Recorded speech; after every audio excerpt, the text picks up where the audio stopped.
स्वीकारण, सत्य का स्वीकारण मनुष्य के लिए बहुत ही महत्वपूर्ण है। जब तक मनुष्य सत्य को स्वीकार नहीं करता, उसे असत्य से लड़ने की शक्ति प्राप्त नहीं होती। जब आप भोजन करते हैं तो क्या होता है? आपका पेट स्वीकारता है कि वो भर चुका है और आप भोजन करना बंद कर देते हैं। जब आपको निद्रा आती है तो क्या होता है? आपका मन स्वीकारता है कि आपका शरीर थक चुका है और उसे विश्राम की आवश्यकता है। उसी प्रकार जब आपको किसी व्यसन को रोकना हो तो आपको स्वीकारना पड़ता है कि बहुत हो चुका, चाहे वो लालच हो या मदिरापान। उस व्यसन का त्यागना तभी प्रारंभ होता है जब आप ये स्वीकार कर लेते हैं कि आप उस व्यसन के बंधक हैं। हम में से ऐसा कोई नहीं जिनकी परछाई उनसे दूर रहती है। हमारी परछाई सदैव हमारे साथ रहती है। कदाचित हमारी परछाई हमारे कर्मों के फलों का संकेत है। कदाचित इसी कारण कई बार हमें अपनी परछाई से भय भी लगता है, परंतु इस भय से निवारण पाने का एक साधन अवश्य है। वो है सूर्य की ओर मुख करना या किसी प्रकाश के स्रोत की ओर मुख करना, क्योंकि तब हमें हमारी परछाई दिखाई नहीं देती। यदि इसे जीवन के संदर्भ में देखें तो ये प्रकाश का स्रोत शुभ कर्मों की चेतना है। यदि आपके मन में शुभ कर्म करने की इच्छा है तो आपको कभी भी अपने कर्मों के फल का भय नहीं होगा, क्योंकि यदि आपका मन शुद्ध होगा तो आपके कर्म शुद्ध होंगे और शुद्ध कर्मों का फल कभी अशुद्ध नहीं हो सकता। आज मैं आप सबको एक कथा सुनाता हूं। एक दिन प्रातः एक व्यापारी अपने घर से निकला। घर से निकलते ही एक बिल्ली ने उस व्यापारी का मार्ग काट दी। व्यापारी घबरा गया। वो फिर से घर लौट गया और शुभ घड़ी की प्रतीक्षा करने लगा। और जब वो पुनः अपने घर से निकला तब वो वाहन जा चुका था जिससे राजा तक पहुंचकर उसे भेंट देनी थी। राजा को भेंट नहीं मिली। राजा क्रोधित हो गए। राजा ने उस व्यापारी का व्यापार बंद करवा दिया। इस कारण व्यापारी क्रोधित होकर घर पर अपनी पत्नी से लड़ बैठा। पत्नी अपने बच्चों समेत मैके वापस चली गई और उस व्यापारी के जीवन में यदि कुछ रह गया था तो केवल अंधकार। और इन सब का कारण वो उस बिल्ली को मानता रहा जिसने उसका मार्ग काटा था।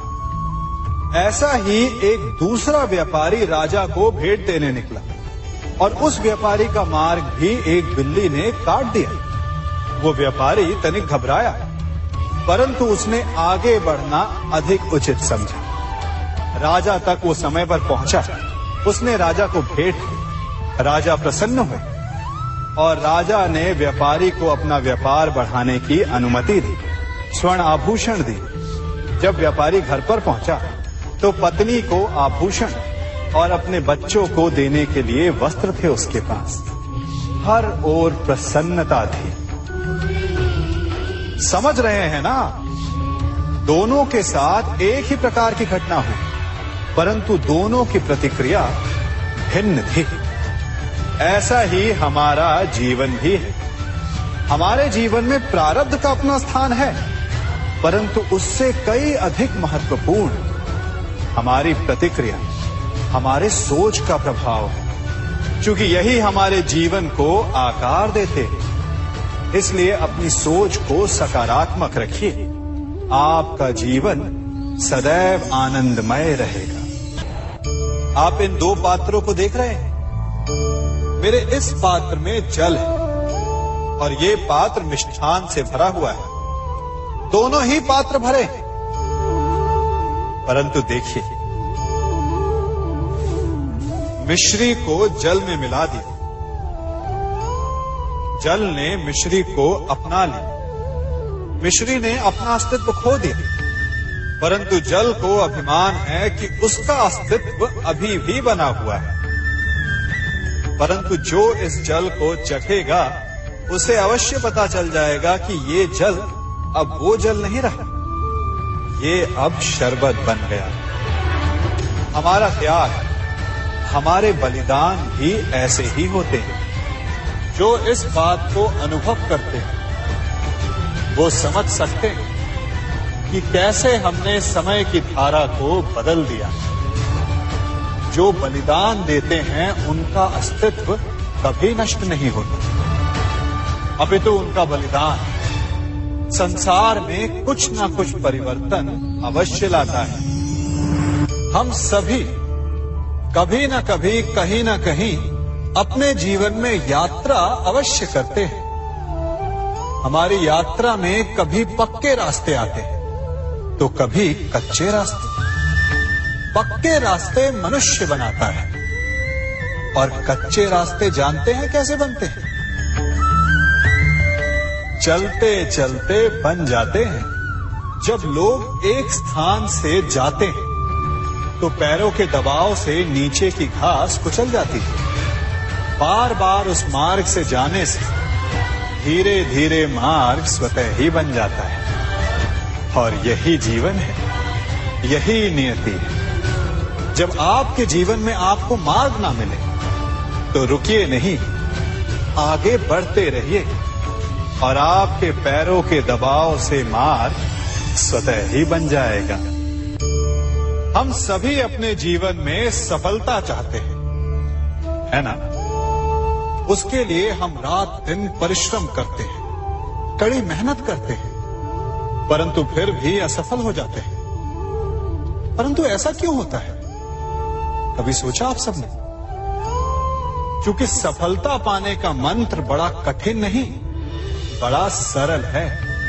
उचित विचार, उचित समय, उचित स्थान पर उचित प्रहार। जब आपके विचार, समय, स्थान और प्रहार यानी परिश्रम उचित है तो सफलता आप ही को मिलेगी। जिस प्रकार एक लोहार लोहे से कुछ बनाते समय उस लोहे के सही ताप तक के आने की प्रतीक्षा करता है और समय आने पर उचित स्थान पर पर्याप्त बल से प्रहार करता है और लोहा आकार ले लेता है, ठीक उसी प्रकार आपकी सफलता भी आकार लेती है।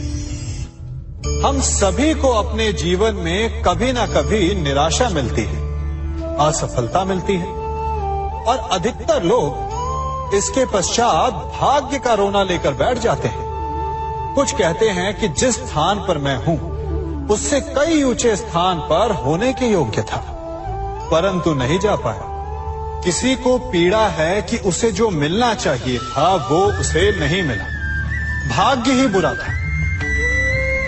भाग्य क्या होता है? भाग्य वन में खिला पुष्प देवताओं को चढ़ाया जाएगा या किसी सुंदरी के वेणी में वो सजेगा या फिर उसे कुचल कर उत्पाद बना दिया जाएगा।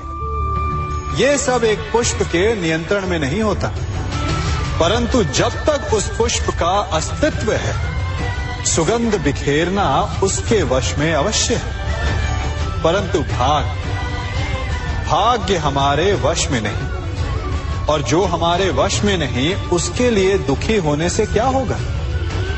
कर्म पर वश है, वो कीजिए और धीरे धीरे भाग्य आपके वश में आ जाएगा, क्योंकि कर्म ही प्रधान है। सम्मान, मनुष्य के जीवन में सम्मान का बहुत अधिक महत्व है। वो उसे अपने हृदय, अपने मन से जोड़कर रखता है। कदाचित इसीलिए हम शत्रु के सम्मान पर चोट पहुंचाते हैं ताकि उसे पीड़ा पहुंचाई जा सके। परंतु ऐसा करने से सावधान रहे मित्रों।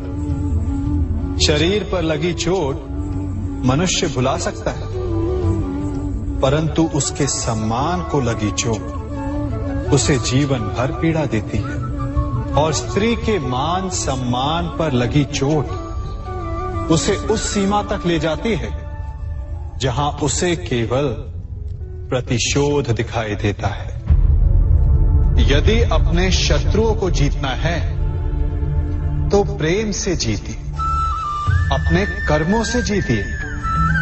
उन्हें अनुभव करवाइए कि उनसे भूल हुई है। किसी के सम्मान को ऐसी चोट ना पहुंचाइए कि वो आपका नाश करने पर उतरा है। स्मरण रखिए, किसी का अपमान करके आपके हृदय को कदाचित थोड़ा संतोष आ जाए, परंतु उस अपमान से आप कई हृदयों को आघात पहुंचाते हैं और अपने लिए एक शत्रु और बढ़ा लेते हैं।